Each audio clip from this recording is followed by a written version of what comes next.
This is Defenders TV Podcast, episode 104, where we're looking at Spider-Man 2002, where we see Tobey Maguire.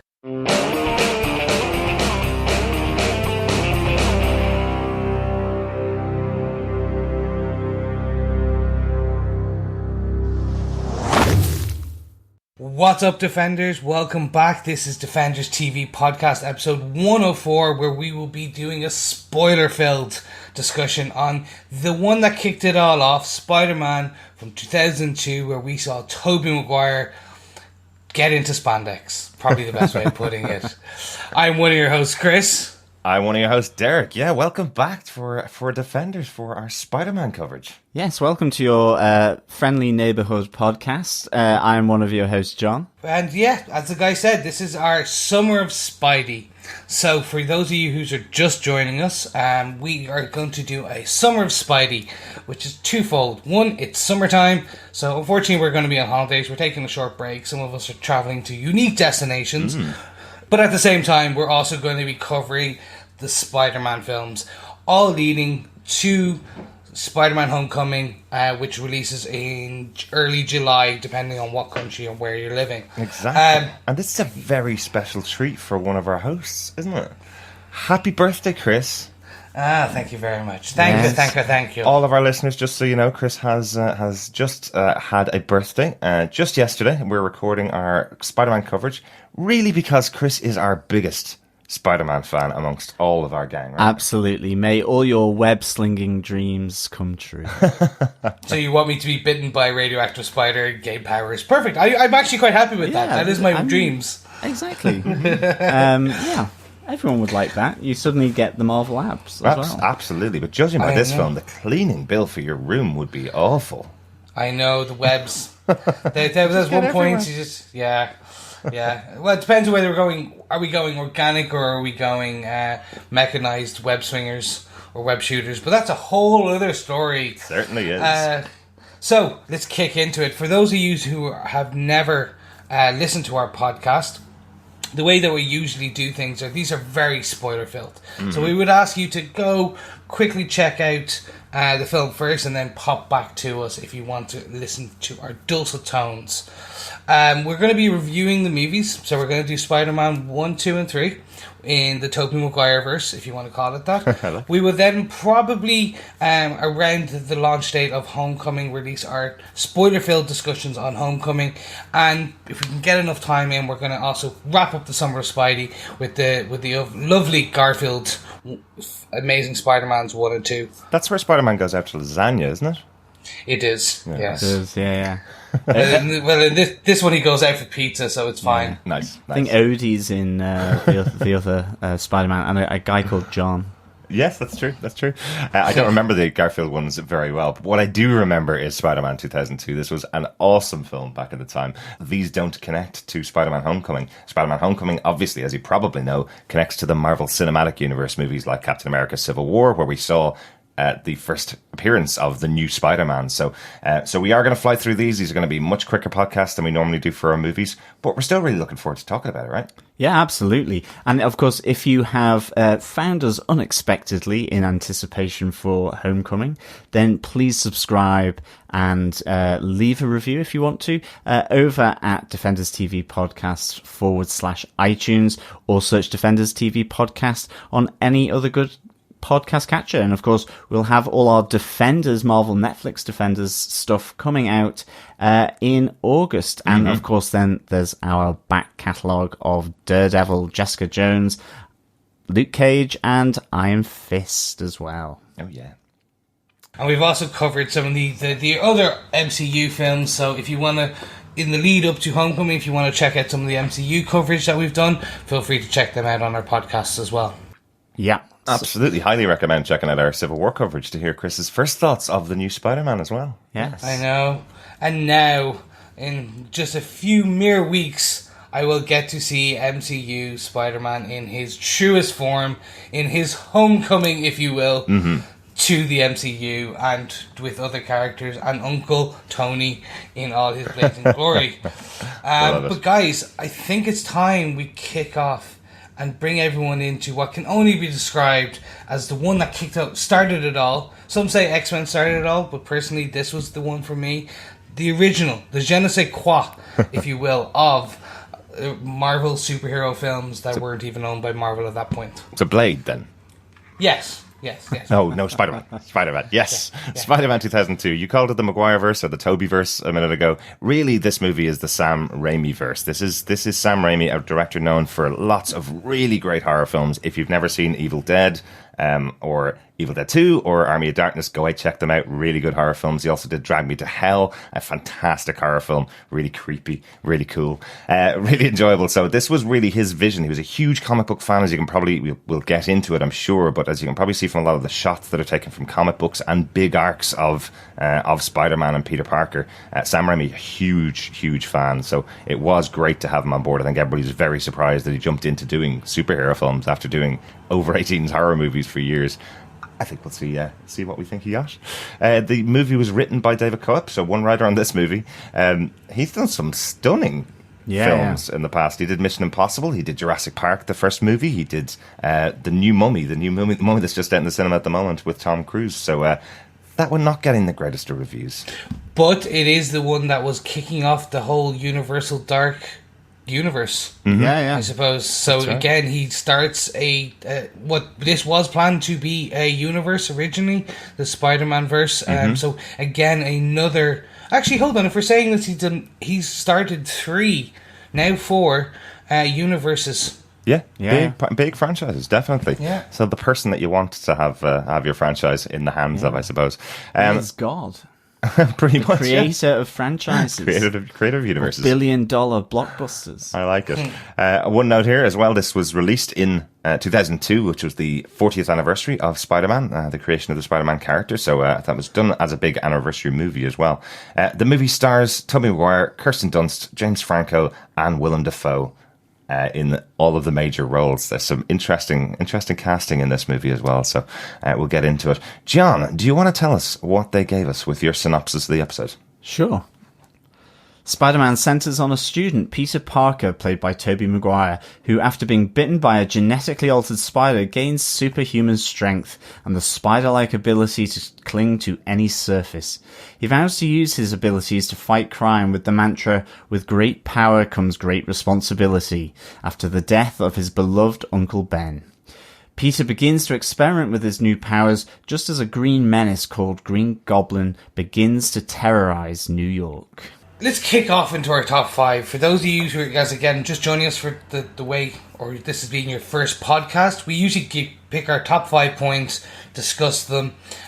Typically when we were covering the Netflix universe, it would just be what we think the top 5 points are of that episode. But with this film, we're probably going to shake things up a bit, just because, again, you guys know a lot of this already, so we want to just focus on.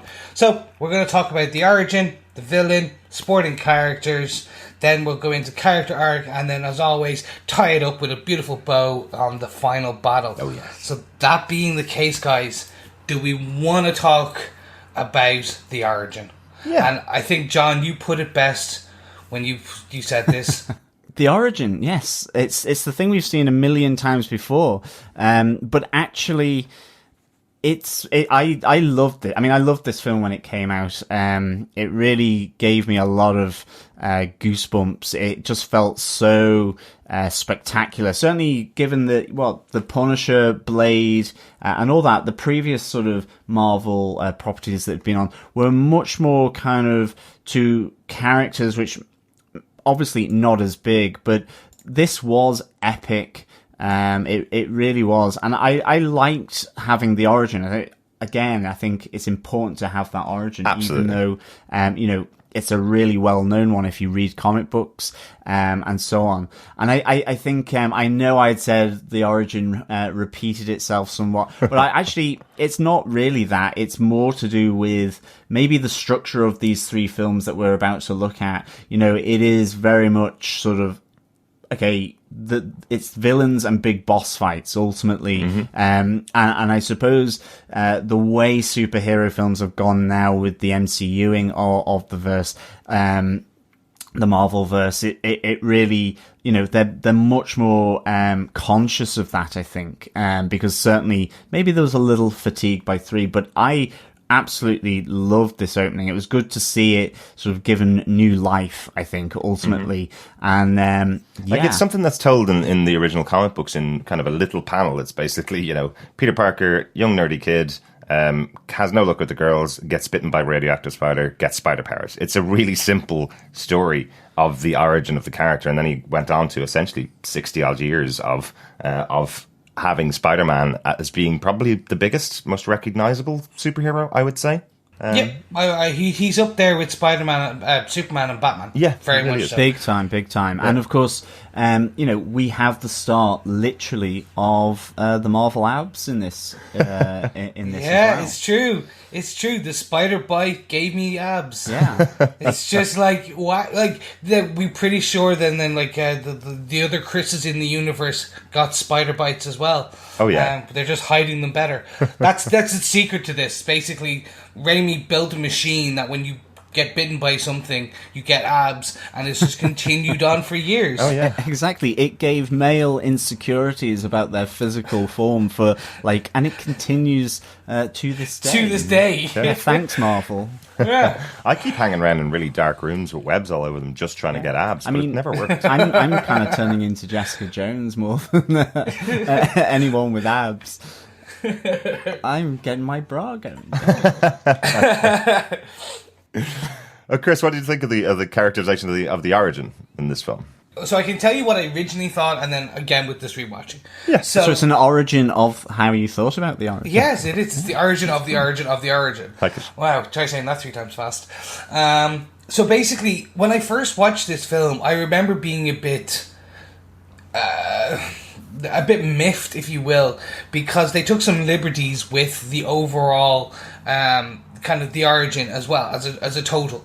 In that, so there was no genetically enhanced spider being made with it. It was basically that it was they went, and again, it wasn't in a beautiful library where there was a science machine. There was the original panels, as you said, made it beautiful, which was there was this energy conductor, there was 2 balls with a lightning kind of going through some kind of reaction, and a spider just happens to go down through the beam and then lands on Peter as he takes the photo. Mm-hmm. They changed this, and now basically this was the origin of the cinematic kind of scripting of changing slight tweaks to comic books. So the original fan of me when I first watched this went, "Oh my god, how could they do this?" And we'll get the bit where so basically Sam Raimi he took a lot of flack on this film for the organic web shooters. Oh yeah. Which we could kind of jump into quickly now. But he made a very fair point. So in the comic books, Peter Parker does not have organic web shooters. He basically is a science genius who, after getting these powers, decides to and figures out a way of creating the actual webs. Yeah. And then Sam Raimi, in interviews, when he was kind of getting a lot of flack for deciding to go with organic web shooters, went, "Look, this is a 16-year-old. You're expecting me to believe, and our audience to believe, that he is such a genius that he came up with something that multi-billion-dollar companies couldn't come up with in his basement when he's poor." Yeah. And when you say that, you're like, "Oh, okay, yeah, that actually makes okay." It does make total logical sense. Yeah. Fair point. I will take you on that. So for me, the first time watching it, I was very much like, "Oh, they're changing everything." But now I kind of seen it, and the rewatching kind of, it gave me those chills. This was the first. This was the origin of origin stories. Yeah, absolutely. And I mean, it makes sense as well, given that the spider and how he gets the powers, that he would get some, all the other physical manifestations of that bite and what happens to his body, that's conceivably something that could happen. Mm-hmm. Yeah. So, yeah. I didn't mind the organic web slingers, and I suppose, yeah. I think it was the initial nerd outrage in me. How dare this man change things? But So let's go on from outside of the spider bite. Let's move on to the costume and the actual the cause of him becoming a vigilante. Absolutely. So yeah. The costume. Yeah. That lovely scene. If there's anything more unbelievable in this movie than a man having organic web shooters, it's that this kid has got that costume. There's no explanation for where he goes from getting stuff that he could probably buy on eBay. And then changes it up into this amazing looking costume. I suppose we're just expected to believe that Tony Stark was somewhere in the background. Probably. And that Sony didn't have the rights to him, but he did something. Or maybe he snuck into Harry Osborn's lab and, or his dad's lab and just cooked something up, you know. Or he just went Lycra. Yeah, exactly. Well, my sister's a seamstress, and we were when I started the rewatching, she was there, and she has such an issue with this piece because it was like, so do you know how hard it is to work with that kind of spandex that they made? So it was like going, like, if he's not properly trained, he would have gone through reams of it. And you're going, actually, yeah, probably. But fair point. Look, the spider bite gave him delicate touch enough that he could sew Lycra. Maybe it's dyed web, and he just... There we go, yeah. You know? There you go, we have solved the problem. But yes, obviously what drives him into crime fighting as well, Chris, yeah. Yeah, so this always got me. This is probably one of the most recognised... It has become an American or a pop culture adage or a kind of saying throughout the years because of this film and because of actually Spider-Man. So I'm hoping you guys have watched it. So we see the whole the wrestling ring, we see, which is fantastic, with like that whole piece where he stands aside as a thief, runs by him and says, well, it's not my problem. Yeah. Because he was just given that by the wrestling promoter himself. So he kind of says, well, look, like, I'm not going to put myself out there. We then cut to poor Uncle Ben. Which was this was done that it was about a carjacking, again a slight liberty, but overall it didn't change things too much. And poor Peter then runs to the aid of the dying Uncle Ben. Yeah. Now this scene always gives me chills because this is the one where everyone has gifted to 1,000,000 degrees, where it's just a single tear rolling down Tobey Maguire's face. But then it turns to anger as he decides to run after this ragamuffin who has carjacked and killed Uncle Ben. This for me is a brilliant piece. Yes, absolutely. Because it teaches that with great power comes great responsibility. And this is that's the line that I think has now, you could say that to anyone, and they'll know that they'll either know how to finish it and know it comes from Spider-Man, or they'll at least know how to finish it. It's become such pop culture. Absolutely. It's so iconic that it's now used when in a lot of origin stories of super people or super characters. When people are reviewing them, they kind of go, well, then they got the powers, and of course with great power comes great responsibility. It's how it's almost a description of the entire superhero genre. Yeah. It's so iconic. I mean, it is, and in some ways it's like it's almost like Romeo and Juliet or something like that in terms of what it sets up and the template that it gives. You know, it's become so iconic. You know, you love it or you hate it, or it's a victim of its own success sometimes in comics. It's like, certainly when you're introducing new comics, but then you get the spin on it from other characters. But it's such a good way of setting up this young character of Peter Parker with the death of his Uncle Ben, and obviously what comes after as well with Aunt May as well. It is, it just adds layers to that trauma that has, and the advice though that has been given to him with that like iconic line. Like I really think as well, just quickly, like Rosemary Harris, I thought she was brilliant as May Parker. Yeah. As well. Like she really fitted that role. I felt it's so natural. I like that interplay as well. Yeah. Yeah. Yeah, and that's perfect, because that kind of brings us on to the kind of next point, which is these supporting characters. The Uncle Bens, the Aunt Mays, the Harry Osborns, the Mary Jane Watsons. They are essential. Sorry, and this is point 2, ladies and gentlemen who are listening to us on the podcast. Spider-Man's whole universe, his whole duality is that he is Peter Parker as much as he is Spider-Man. Yeah. So without Peter Parker, and we see this a lot in the actual second film, which we'll be releasing in the coming weeks when we review it. Without one, there is no other. Yeah. Without Spider-Man, there is no Peter Parker. Without Peter Parker, there is no Spider-Man. And Uncle Ben and Aunt May, they are central to his they are essential to who he is, because when Uncle Ben dies and leaves him with this mantra, it changes him and charges him to go forward and become this crime fighting vigilante. Absolutely. But then, as John said, the Aunt May character is the widow. Becomes the surrogate mother with a degree, if you want to call it that, of she will always there to emotionally support him as things get rough. Yeah, absolutely. She's not given enough credit in these films or in the comics really early on as being the one that he needs to have in his life, someone that's driving him constantly as a young kid, going through things he's never thought he would ever go through, and even without her knowing that he's Spider-Man, she's able to help him through some really tough times. And yeah, I think she plays the part great in this first film. Definitely. Yeah. So let's bring this on to another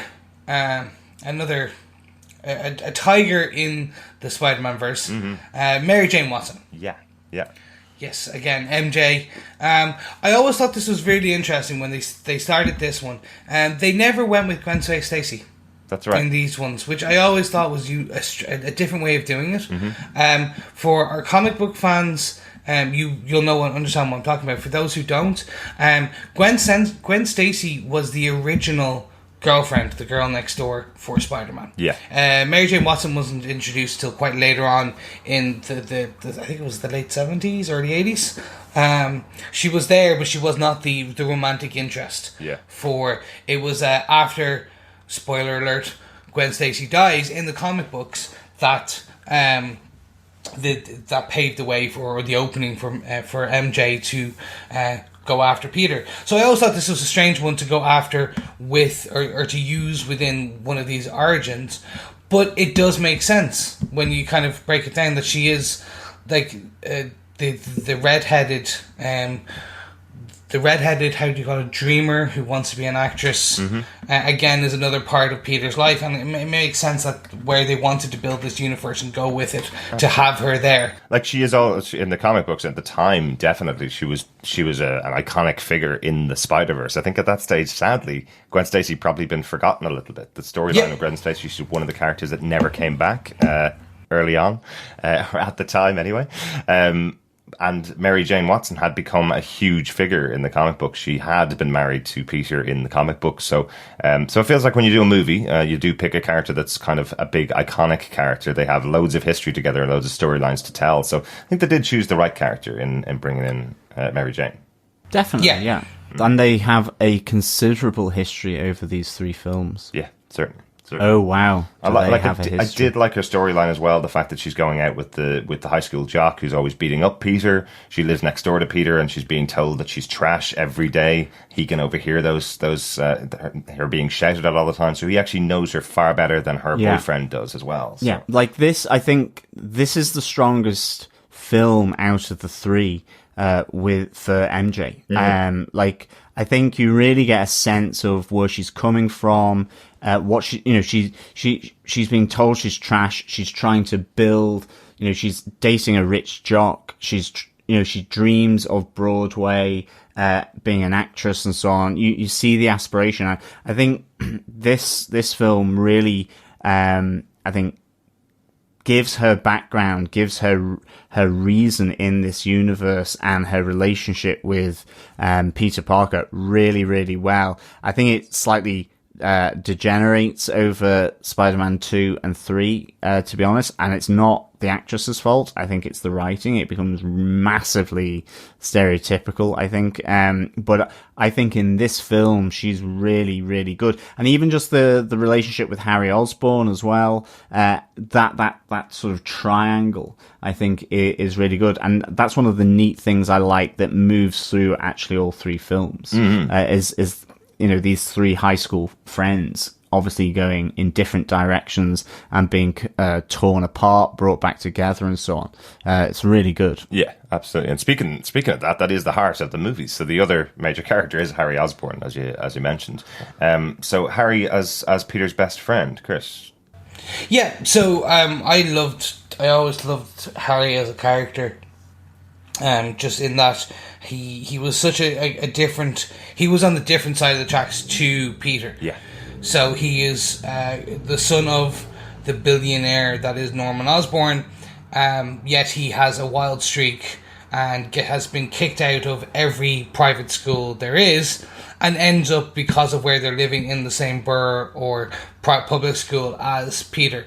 But because they are both outcasts, one being so rich and one being so poor and nerdy, they form this kind of friendship and this banter. And Tobey Maguire and James Franco kind of really portray these two characters quite well in the kind of banter they back and forth, like very much the sibling brother kind of relationship. Yeah, that there is that kind of, I'll look out for you, you look out for me.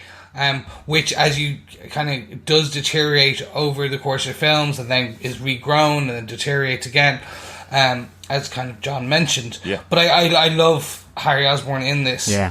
I like the idea of the jealousy between Harry and Peter as well. So they are best friends. They have developed a very close relationship. But I like the jealousy between Harry and Peter when Peter starts to get into the good graces of Norman Osborn, the other major character in the movie. Yeah, I mean, William Dafoe is always does crazy well. Loved his portrayal of Norman Osborn sort of becoming unhinged as he's exposed to that serum where he turns into, obviously, the crazy psychotic Green Goblin. Really enjoyed it. Yeah, and that's kind of our big third point, is obviously the villain. So we've done the hero, we've done the supporting characters, and the villain of this piece is Green Goblin. So a great choice from the comic books, a huge character in Spider-Man mythology. He's been around for decades, always popping back up. But this is Norman Osborn as his creation and his origin. What do you think of the origin and story of him? So for me, this was an interesting. So it's a different take. It's actually pulled from, I believe it was pulled from the Ultimate Universe, right? In the style that it was given, in that it was a serum that gave him, and actually they don't even touch on it. It was supposed to have been Super Soldier Serum. Of course. Failed, of course, because that's who everyone wants to be Captain America. But I did like this. I liked him being the almost mad scientist, if you will. Yeah. Kind of pushing back on a lot of it, going, well, it's ready for human testing. Well, it's not, but we'll do it anyway. Yeah.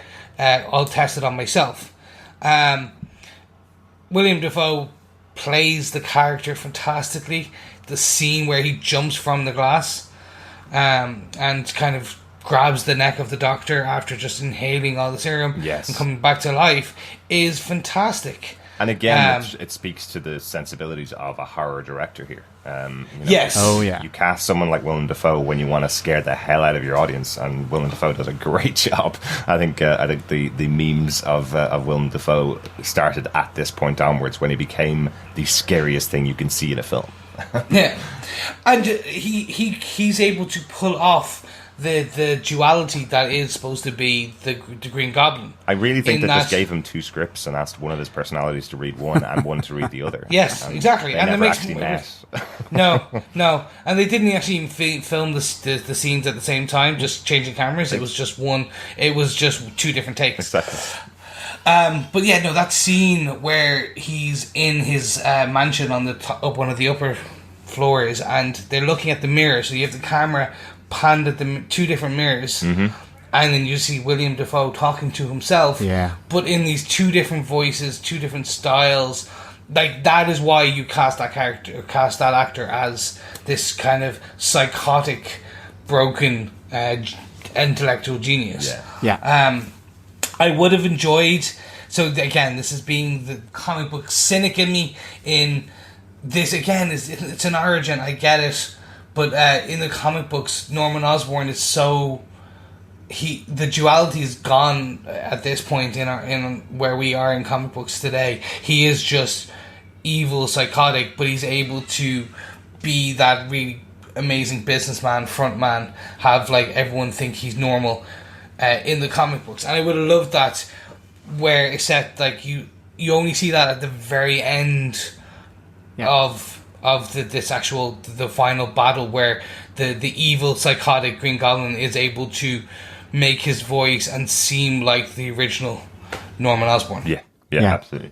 What did you think of the character arc? Let's move on to point 4. So obviously we've talked about all the characters now, but the actual journey of Peter from the beginning when he gets the powers to going through that development, learning about the idea of with great power comes great responsibility, and then having to take on this huge threat to the city of New York. I love the fun way that they treated him, jumping from rooftop to rooftop, really experimenting with his newfound powers. So cool. Like, it's what everyone would do, and I thought they captured that really, really well. And then, obviously, it just gets darker and darker, and I think that's really down to just how interwoven these characters are in this first film, and particularly that Norman has this soft spot for Peter. It's there is that kind of idea that he's the son he would have wanted, because he's he enjoys his science, so you could see him fit into the company. He feels like Harry is just being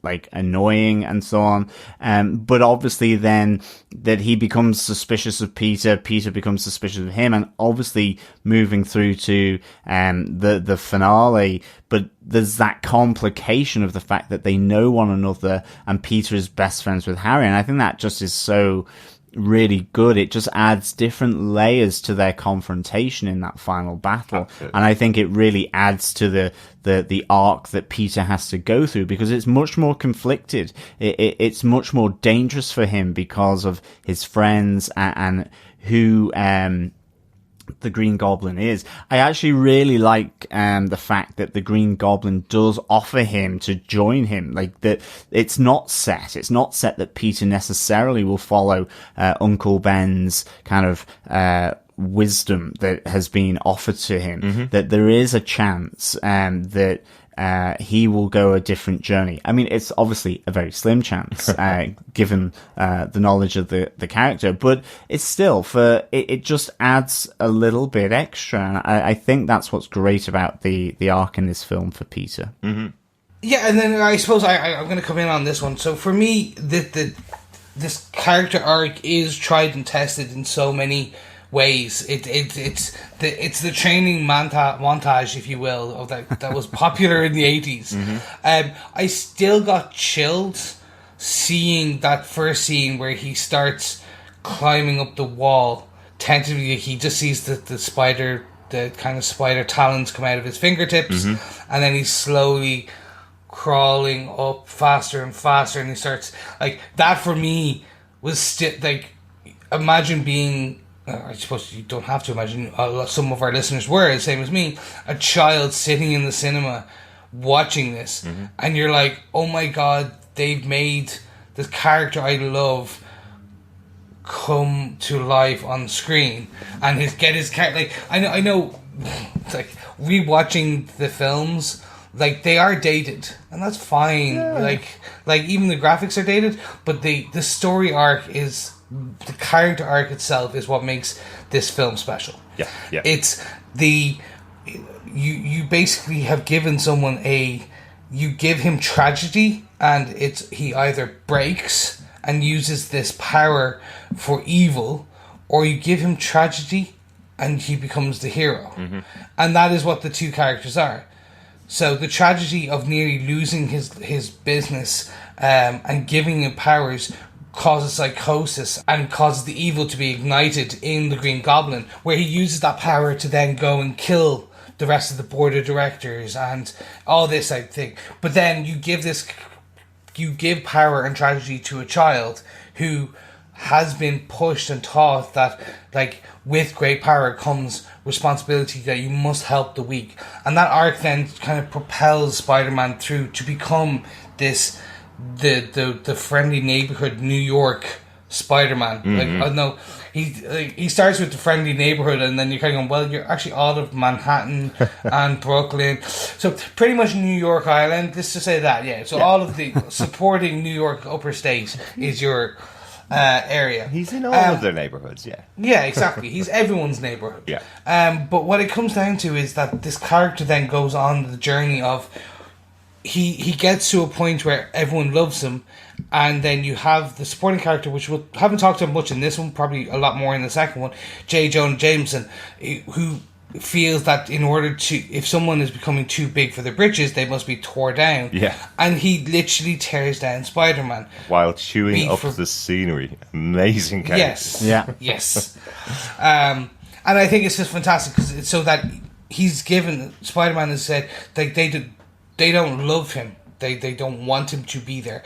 A nice tidbit of information is, because this film was released after September 11th, the September 11th attacks in New York, there was a reshot where we see the people of New York throwing the garbage at the Green Goblin, and he goes, "They're one of us." That was actually added in later. Yeah. Because they wanted to show the unity of people of New York. Absolutely. Same with the closing scene where Spider-Man is attached to the flagpole with the picture of the flag of the United States. Yeah. That was added later again to show that how much of a unifying character he can be for New York. Absolutely. And I think that's it. He gets to a point where he knows he's not loved by everyone, but majority of the people of who he looks after, the neighborhood, care for him. They know he's doing right.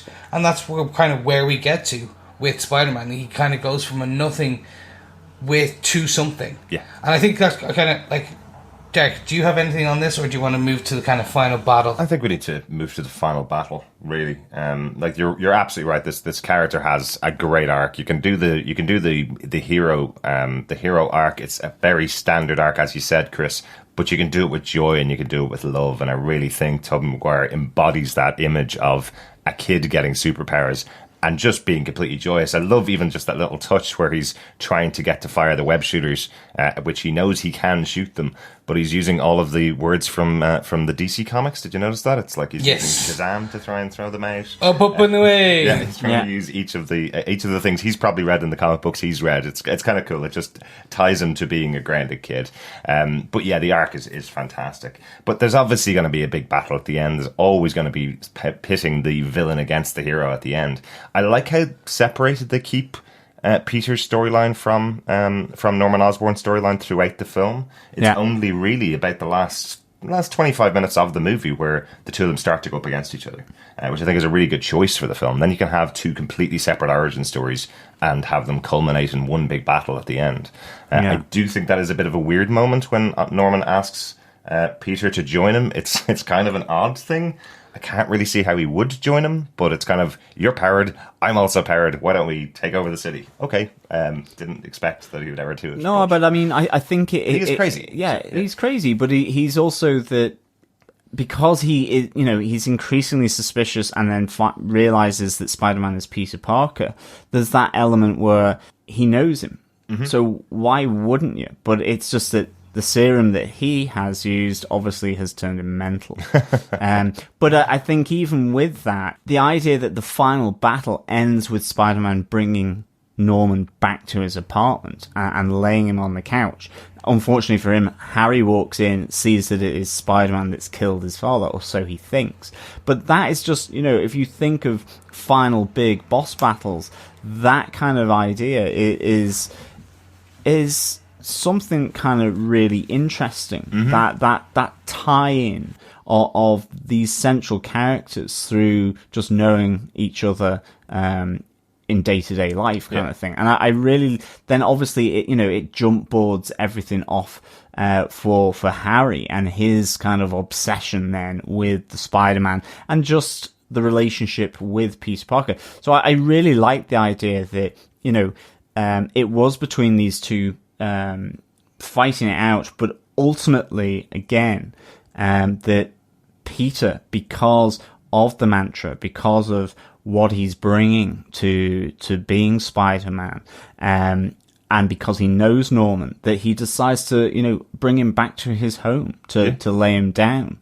That's a fairly personal moment, I think, for a big final battle, which I think is pretty cool. Yeah, again, fundamental to the Spider-Man character. He has to be real. He has to feel like somebody that is in your local neighborhood. So the touch of him personally knowing the Green Goblin and taking him back to his son is it's the right impulse for the film, definitely.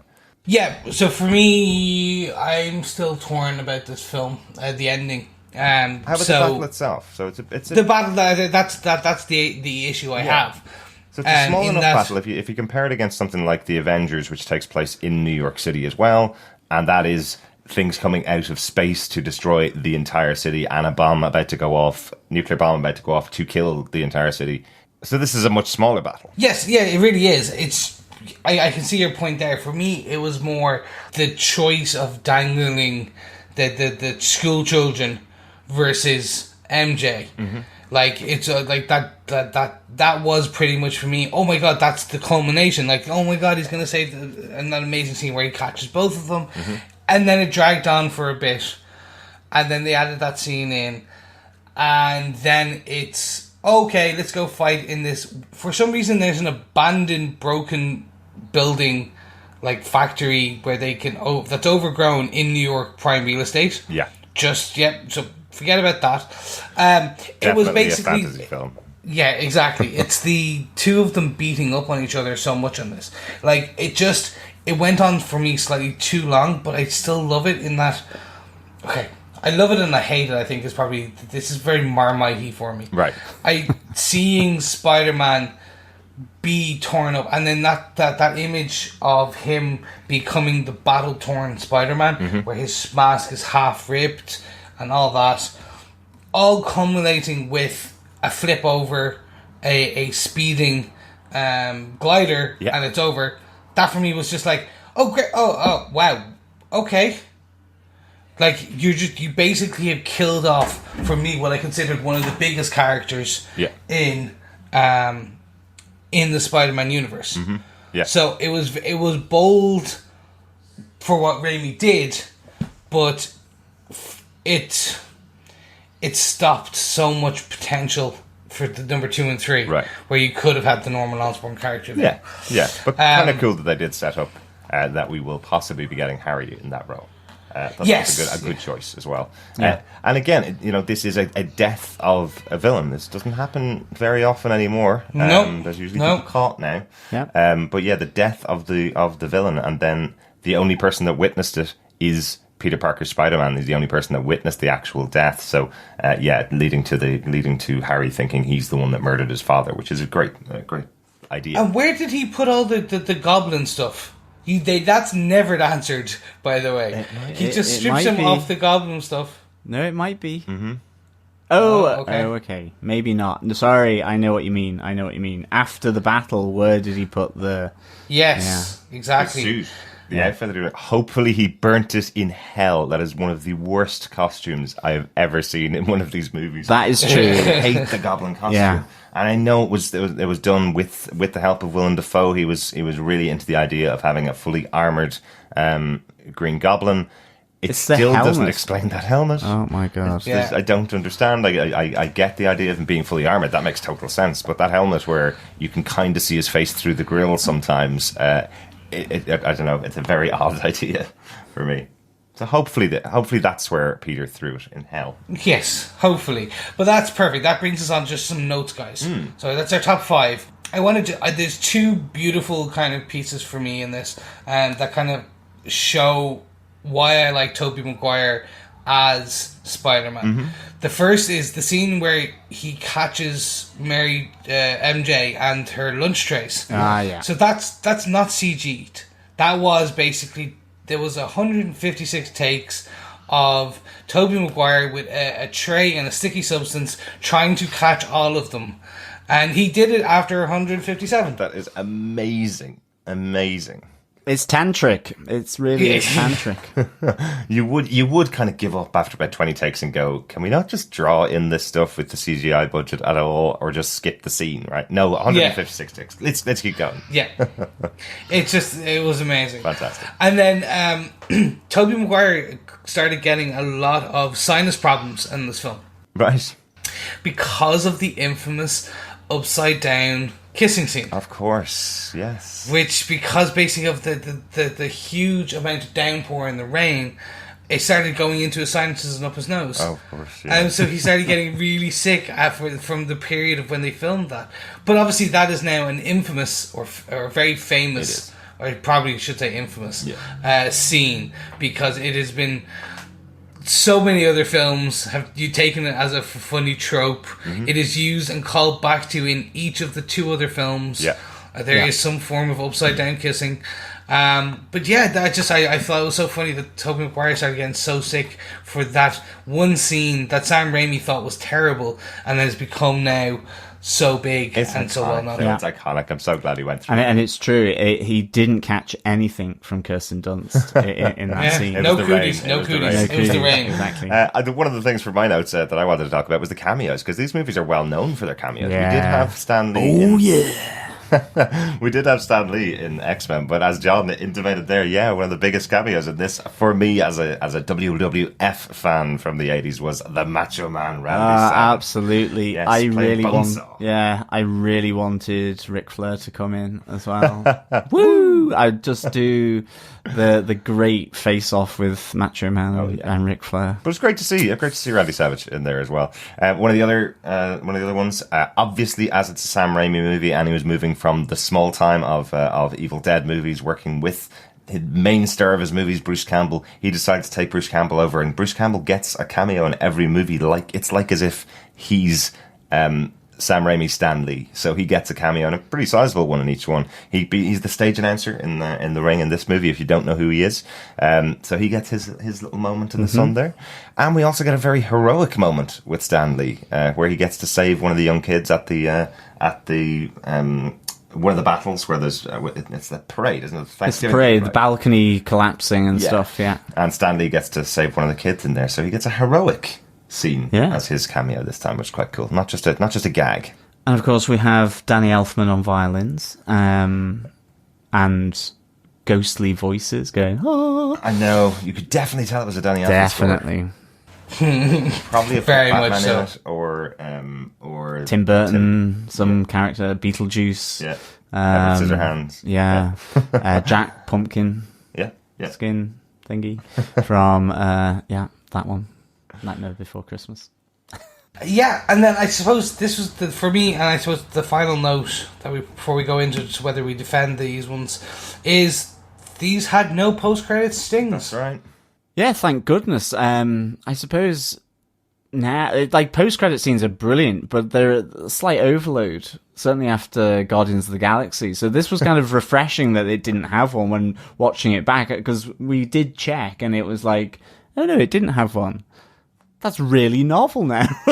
Yeah, exactly. I can't even remember which was one of the first ones to bring in the post-credit. I'm assuming it was Iron Man 1 by Jon Favreau. But we'll need to double check that. But this for me was the interesting piece, because it was like, they didn't set up a second film. They just kind of let it go. And it was like, well, you may get to see things happen, but you may not. Yeah. Wait and see. Exactly. The post-credit things were almost things that happened at the end of the film, things that they would traditionally have. Things like the body of Norman Osborn being delivered back, Harry finding it and blaming Peter for it. That would have been that's a Marvel post-credit scene, isn't it? Yeah. And end on the high of Peter winning, and then you have something in the post-credits that lead to the next film. So that's what I think would have been the post-credit scene if there was going to be one. Yeah, no, and that makes sense. Yeah, definitely. Let's do this. Let's see whether we defend Spider-Man 2002 by Sam Raimi. Derek, do you defend this film? Absolutely defend this film. This is a classic to me. This is, it really delivered on everything I wanted this movie to deliver, and I can't unfortunately separate out the feeling that was there when I saw the movie the first time and the feeling that's there now when I see it in the light of the rest of the films. This, it's not as great as I remember it, don't get me wrong, but it's still a classic. There's some brilliant things in here. Honestly, I think the only real missteps in the film, one is the costume for Green Goblin, which I thought could have been better. And the second thing is that they took Peter Parker out of high school in the first hour of the movie and set him on the path to being an adult and going to find work. That's the only thing that is a bit of a drag, especially knowing there's going to be 2 more movies where he's not in high school. There's so many stories that are there for him. I think that's why they're doing the homecoming idea, the idea that Spider-Man's going back to high school now, is because they skipped so much by pulling him out of high school. This is something that Stan Lee always says about the character. The character was supposed to be for kids who were 14, 15 years old to identify with. And the minute you get him trying to get a job and get an apartment and a place to live, it does take a bit out of the character. But I think the casting in this is great. I think the interplay between the characters is great, and the writing around all of them forming together a real personal story in the superhero genre, I think, is really, really good. Yeah. Okay, well, thank you very much for that one. John, do you defend this film? Oh, I do. I do defend this. I will give it 4 Uncle Ben's rice out of 5. For me... How did we get through the whole podcast without Uncle Ben's rice? This really is... I think I agree with Derek. It's a classic. I remember seeing it in the cinema. I bowled over. I loved the cinematic and the scope and just the massiveness of it. I mean, again, the CGI looks a bit ropey now, but at the time, seeing Spider-Man slinging through the skyscraper jungle of Manhattan and New York, absolutely phenomenal. I love the fact that it was Norman Osborn that was one of the main characters, his villain. I loved how it all connected in with Harry, with MJ. Mm-hmm. I really enjoyed that, I think, as Uncle Ben and Aunt May, in terms of that origin and how that really sets Peter Parker onto Spider-Man. I just think it's really, really good. I mean, and I think similarly with Derek as well, that the 2 aspects with regards to the Green Goblin costume and probably that idea. Although for me, I don't mind him coming out of high school, but I can see how that potentially changes the dynamics of this character. And I mean, again, I think for Sam Raimi, it's a bit like with, this is a Ditko creation with Stan Lee. The other big one, obviously, Doctor Strange. But you can see the love that Raimi has for this character. Absolutely. In how he treats him, how he frames him, how he makes it really iconic, from being on the side of a skyscraper to, tonguing MJ in the rain, all of that kind of stuff, is really, really, just a great love letter to this character. And I think the same way, say, that Scott Derrickson did with Strange. Absolutely. Absolutely. But I think, who cares with my view? Young Christoph, do you defend this Spider-Man movie, number 1? I do, guys. I so do. And John, thank you for bringing up Strange. We went a whole 2 episodes of this podcast without getting a Strange reference, but all roads lead to Strange. But that's true. So Ditko making Spider-Man with Stan Lee on this was like... This character has been it's just been such a big part. Well, for me, growing up, but not for many other people, including Raimi. So, as you said, I couldn't say about it. This is a love letter. It's a love letter to the origin, to a character was always going to have this duality of who he is, and that's why we get these 2. Well, we actually get 3 stories. You get the Goblin story, the Peter Parker story, and the Spider-Man origin. Mm-hmm. And it continues that way. There was originally some backlash around Tobey Maguire being cast as Peter Parker and Spider-Man. And I think this settled it as being no.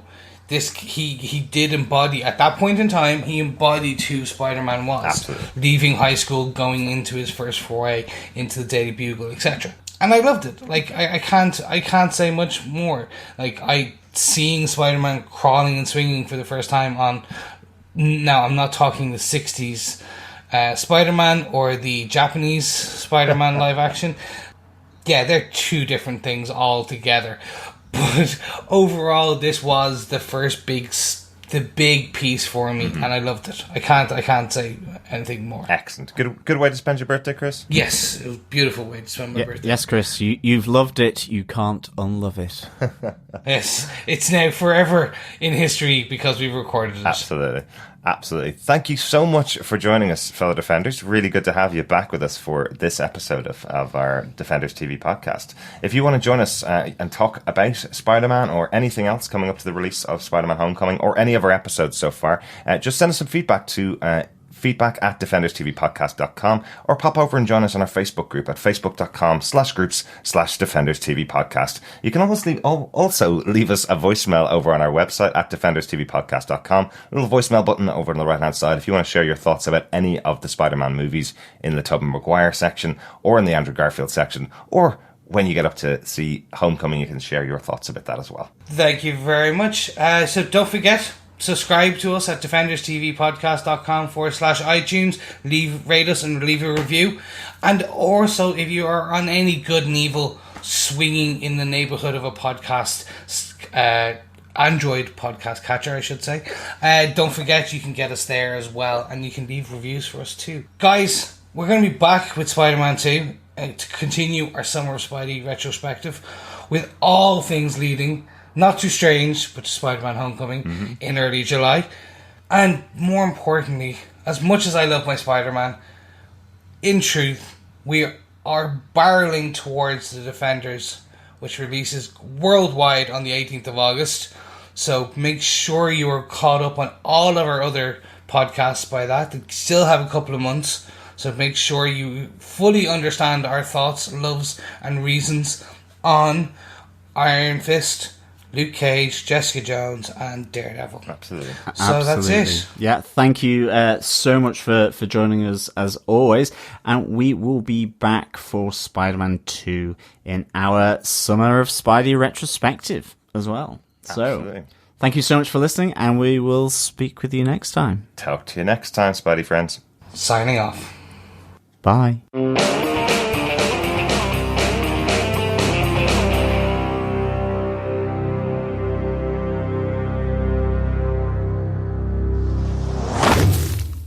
Better than signing off, Chris. Come on. No, he says it in the animated series. Yeah, I think he said it. I don't know. I think it was something better. Chris is swinging off into the distance on his webs. Yes, webs. Good. Can we use that? Like, just that. Because now people just listen to me going like this now and going, oh, that's weird. Bye, guys. There, you got some extra outtakes out of us before we even go. Bye. Bye. Bye. Bye. Bye.